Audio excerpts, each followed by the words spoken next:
ಇವತ್ತು ಬಾಗಲಕೋಟೆ ಮತಕ್ಷೇತ್ರದಲ್ಲಿ ಅತ್ಯಂತ ಹೆಚ್ಚಿನ 22,000 ಮತಗಳ ಅಂತರದಿಂದ ಇವತ್ತು ಗೆಲುವನ್ನು ಸಾಧಿಸಿದೆ.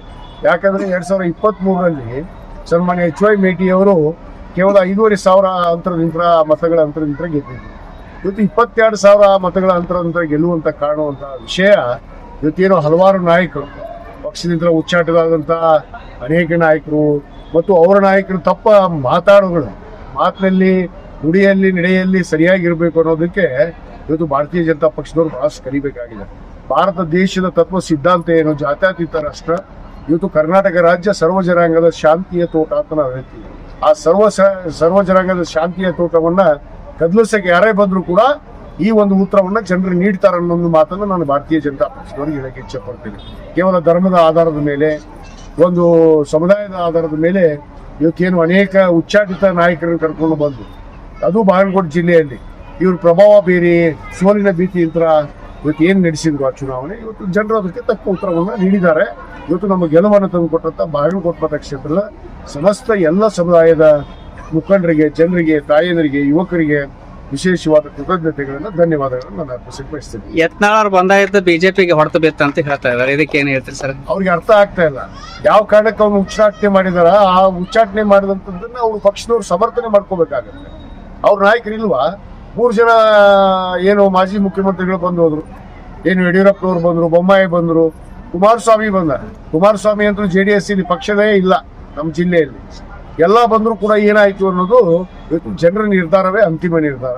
ಅದೇ ಮತದಾರ ಪ್ರಭು ಮನಸ್ಸು ಮಾಡಿದ್ರೆ ಯಾರನ್ನು ಬೇಕಾದ್ರೂ ಗೆಲ್ಲಿಸಬಹುದು ಅನ್ನೋದಕ್ಕೆ ಇವತ್ತು ಬಾಗಲಕೋಟೆ ಕ್ಷೇತ್ರದ ಒಂದು ಉದಾಹರಣೆಯನ್ನು ಮಾತಾಡಿ.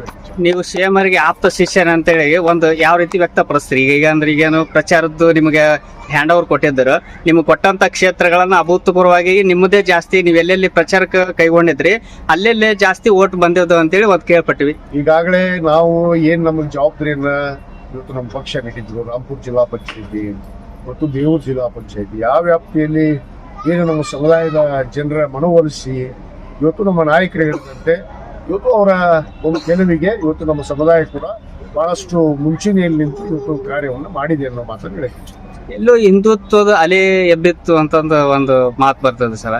ನೋಡಿ, ಅದೇ ಹೇಳ್ತಾ ಇರೋದು, ಈ ಸಮುದಾಯ ಆಧಾರವಾಗಿ, ಧರ್ಮ ಆಧಾರವಾಗಿ ನಾವು ಮಾಡೋಕ್ಕಾಗಲ್ಲ. ಇದು ಭಾರತ ದೇಶ, ಸರ್ವ ಜನಾಂಗದ ಶಾಂತಿಯ ತೋಟ, ಜಾತ್ಯತೀತ ತಳಹಾದಿ ಮೇಲೆ ಇರುವಂತ ದೇಶ. ಎಲ್ಲ ಜಾತಿ ಜನಾಂಗದವರು ಇಲ್ಲಿದ್ದಾರೆ. ಎಲ್ಲರನ್ನು ಕರ್ಕೊಂಡು ಹೋಗುವಂತ ಪಕ್ಷ ಅದು ಕಾಂಗ್ರೆಸ್ ಪಕ್ಷ ಒಂದೇ. ಆ ನಿಟ್ಟಿನಲ್ಲಿ ಇವತ್ತು ಜನರು ಕಾಂಗ್ರೆಸ್ ಪಕ್ಷ ಇದ್ರೆ ಇವತ್ತು ಸುಬದ್ಧವಾದ ಆಡಳಿತ, ಎಲ್ಲರಿಗೂ ಕೂಡ ಸರ್ವಾಂಗೀಣ ಅಭಿವೃದ್ಧಿ ಮಾಡೋದಕ್ಕೆ ಸಾಧ್ಯ ಅನ್ನೋದನ್ನ ಅರ್ಥ ಮಾಡಿಕೊಂಡು ಇವತ್ತು ಗೆಲುವನ್ನು ಕೊಟ್ಟಿದ್ದಾರೆ ಅನ್ನೋ ಮಾತನ್ನ ಈಗ ಸಮಸ್ಯೆಗಳು ಯಾವುದೇ ಇರಲಿ, ಪರಿಹಾರ ಶತಸಿದ್ಧ. ಇನ್ನು ನಿಮ್ಮ ಶಾಸ್ತ್ರೋಕ್ತ ಅಂತಿಮ ಪರಿಹಾರಗಳಿಗೆ ಪೂರ್ವಭಾವಿಯಾಗಿ ದೂರವಾಹಿನಿ ಮೂಲಕ ಸಂಪರ್ಕಿಸಿ ನಿಮ್ಮ ಭೇಟಿಯ ಸಮಯವನ್ನ ಖಚಿತಪಡಿಸಿಕೊಳ್ಳಿ. ನಿಮ್ಮ ಎಂಥದ್ದೇ ಸಮಸ್ಯೆಗಳಿದ್ದರೂ ಪುರಾತನ ಕೇರಳೀಯ ಶಾಸ್ತ್ರೀಯ ಪದ್ಧತಿಗಳಿಂದ ಶಾಶ್ವತ ಪರಿಹಾರ ನೀಡುವರು. ಹಿಂದೆ ಸಂಪರ್ಕಿಸಿ. ವಂಶ ಪಾರಂಪರ್ಯ, ಸುದೀರ್ಘ ಅನುಭವ ಪಡೆದ ಗ್ರಹಚಾರ ದೋಷ, ಆರ್ಥಿಕ ಅಡಚಣೆ, ವ್ಯಾಪಾರದಲ್ಲಿ ನಷ್ಟ, ನಿರುದ್ಯೋಗ, ಸಾಂಸಾರಿಕ ವಿರಸ, ಸ್ತ್ರೀ ಪ್ರೇಮ, ವಶೀಕರಣ, ಬೆಂಬಿಡದ ರೋಗ ರುಜಿನಗಳು, ವಿದೇಶ ಪ್ರಯಾಣ, ಸಕಲ ಸಂಪತ್ತಿದ್ದರೂ ಮನಃಶಾಂತಿಗೆ ಕೊರತೆ. ಹೀಗೆ ಸಮಸ್ಯೆಗಳು ಯಾವುದೇ ಇರಲಿ, ಪರಿಹಾರ ಶತಸಿದ್ಧ.